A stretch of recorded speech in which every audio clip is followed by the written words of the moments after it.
Hello my dear students, welcome to the class once again. आज मैं there से आरंभ होने वाले वाक्य बताऊंगा, यानी कि सेंटेंसेस विथ इंट्रोडक्टरी देयर। यानी कि अंग्रेजी में बहुत सारे वाक्य देयर से शुरू किए जाते हैं, उसे इंट्रोडक्टरी देयर कहते हैं। यानी कि अंग्रेजी में बहुत सारे वाक्य देयर से शुरू किए जाते हैं, उसे इंट्रोडक्टरी देयर कहते हैं। वाक्य में देयर का कोई अर्थ नहीं लगाया जाता है, इसलिए इसे एम्प्टी देयर भी कहते हैं। ठीक है, वाक्य में क्या है कि मतलब देयर का कोई अर्थ नहीं लगाया जाता है, इसलिए इसे एम्प्टी देयर भी कहते हैं। तो आज देयर से शुरू होने वाले वाक्य मैं बताऊंगा, है ना। और कुछ हिंदी सेंटेंसेस की मदद से उसको इंग्लिश में ट्रांसलेट करना बताएंगे, ताकि देयर का सारा कंसेप्ट ख़त्म हो जाएगा। मतलब देयर कहाँ यूज किया जाएगा उसके बारे में प्रॉब्लम नहीं होगी। तो शुरू करते हैं। तो वीडियो ज़्यादा लंबा नहीं है, बहुत छोटा वीडियो है, तो वीडियो को पूरे देखना है, क्लास को पूरे देखना है, राइट। यानी कि एक बार फिर से मैं बताना चाहूँगा कि अंग्रेजी में बहुत सारे वाक्य देयर से शुरू किए जाते हैं, उसे इंट्रोडक्टरी देयर कहते हैं। ठीक है, वाक्य में देयर का कोई अर्थ नहीं लगाया जाता है, इसलिए इसे एम्प्टी देयर भी कहते हैं। अंग्रेजी में वाक्य देयर से शुरू होते हैं, उसके बाद कर्ता सब्जेक्ट के अनुसार वर्ब जो है ना का उपयुक्त फॉर्म होता है। यानी कि अंग्रेजी में वाक्य देयर से शुरू होते हैं, उसके बाद कर्ता सब्जेक्ट के अनुसार वर्ब का उपयुक्त फॉर्म का प्रयोग किया जाता है, उसके बाद सब्जेक्ट तथा अदर वर्ड्स का प्रयोग होते हैं। ठीक है ना। तो इसका देखेंगे, इसके कुछ एक इसका रूल देख लेते हैं। रूल क्या है देयर का, ठीक है ना। उससे पहले कुछ सेंटेंस देखते हैं। सेंटेंस है जैसे मैदान में बहुत खिलाड़ी है, मैदान में बहुत खिलाड़ी थे, मेरे घर के सामने अमरूद का पेड़ है, राइट।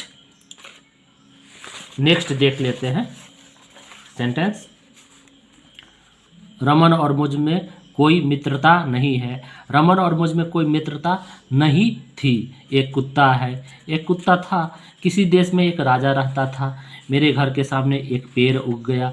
इस तरह के वाक्यों को इंग्लिश में कैसे ट्रांसलेट करेंगे देयर की मदद से, वो देखना है। ठीक है, तो सबसे पहले तो मैं इसका रूल लिख देता हूँ। इसका रूल क्या होने वाला है, इसका रूल क्या होगा वो रूल मैं लिख देता हूँ। तो इसका रूल होगा there plus am is are was were, फिलहाल यही बताने जा रहा हूँ। उसके बाद सब्जेक्ट आएगा, उसके बाद अदर वर्ड आएगा, अदर वर्ड्स आएगा, राइट। तो ये हो गए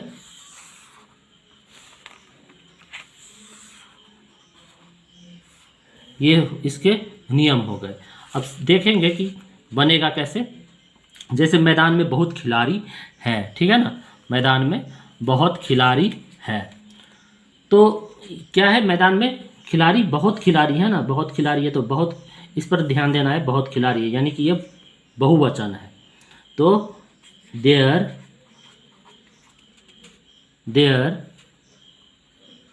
इसके अकॉर्डिंग आ जाएगा भर्ब आएगा, उसके अकॉर्डिंग भर्ब आएगा देयर आर, है ना। बहुत खिलाड़ी है तो many players, there are many players. Next है मैदान में बहुत खिलाड़ी थे, मैदान में बहुत खिलाड़ी थे। अब यहाँ देखना है, ध्यान देना है, लास्ट में थे, यानी कि ये पास्ट में है ना। तो इसीलिए यहाँ तो या तो वाज लगेगा या तो वर लगेगा। वर लगता है बहुवचन सब्जेक्ट यानी प्लूरल सब्जेक्ट के साथ, यहाँ बहुत खिलाड़ी है तो क्या लगेगा, वर लगेगा, WERE वर। देयर के बाद there were many players in the garden, players in the field,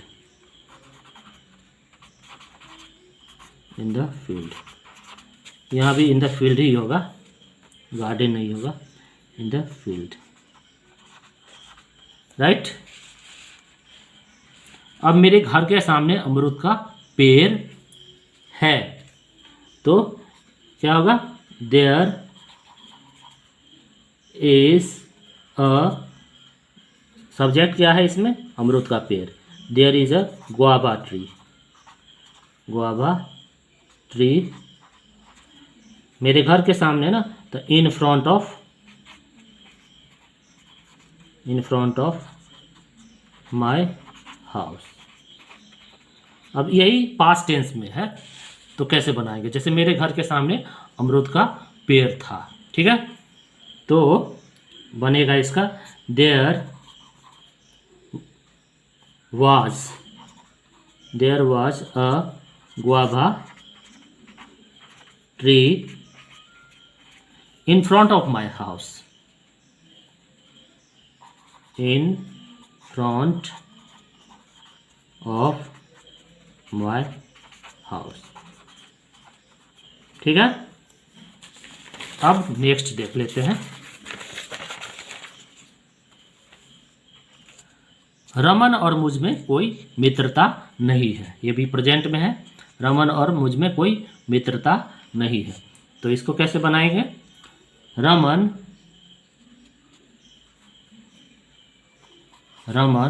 sorry there is no, subject क्या है इसमें, मित्रता। There is no friendship, there is no friendship ना बिटवीन मी एंड रमन, यानी मेरे और रमन के बीच में, तो बिटवीन मी एंड रमन आएगा, ठीक है। अब यही पास्ट टेंस में है, इसको पास्ट टेंस में कैसे, रमन और मुझ में कोई मित्रता नहीं थी, ये पास्ट टेंस में है, ठीक है।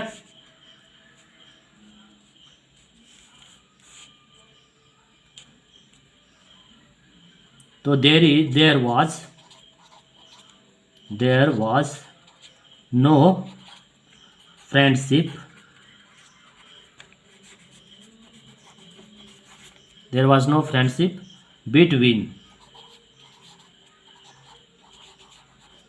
me and Raman,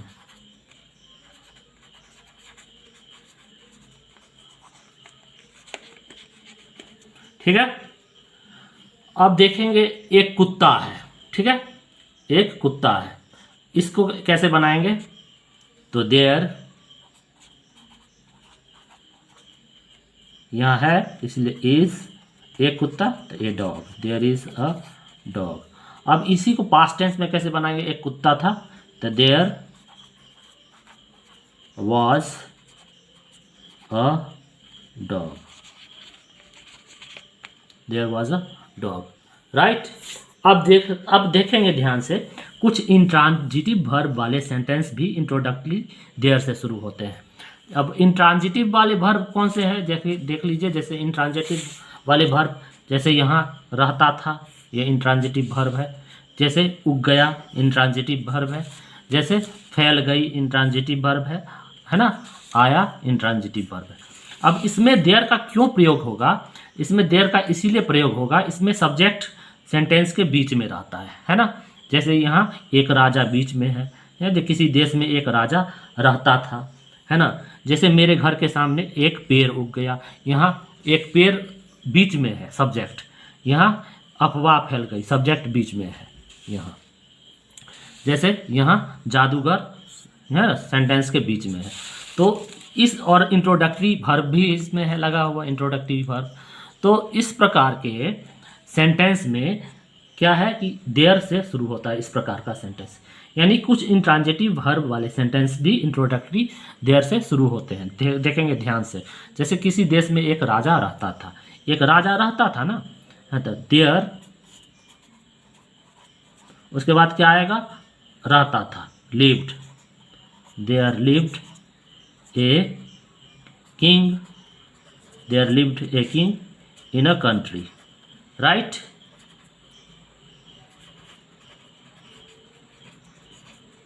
ठीक है। अब मेरे घर के सामने एक पेड़ उग गया, ठीक है ना, पेड़ उग गया मेरे घर के सामने, तो there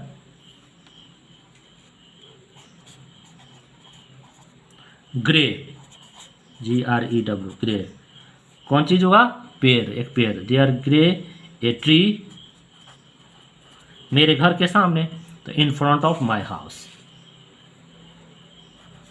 in front of my house. ठीक है, चलिए अब सारे शहर में एक अफवाह फैल गई है ना, सारे शहर में एक अफवाह फैल गई। तो देयर स्प्रीड, फैलना स्प्रीड, देयर स्प्रीड क्या फैल गई अफवाह, तो a rumour, there spread a rumour, है ना, इन द होल सिटी, सारे शहर में, तो इन द होल सिटी। ठीक है, तो इस प्रकार के वाक्य में भी देयर का प्रयोग करते हैं, देयर से शुरू करते हैं। जैसे आज सुबह एक जादूगर आया, राइट, तो देयर आया, तो केम, कौन आया, जादूगर, तो a magician, there came a magician, there came a magician, है ना, today in the morning, today in the morning. ठीक है, तो इस प्रकार के वाक्य में इस प्रकार के वाक्य भी जो है देयर से शुरू होते हैं।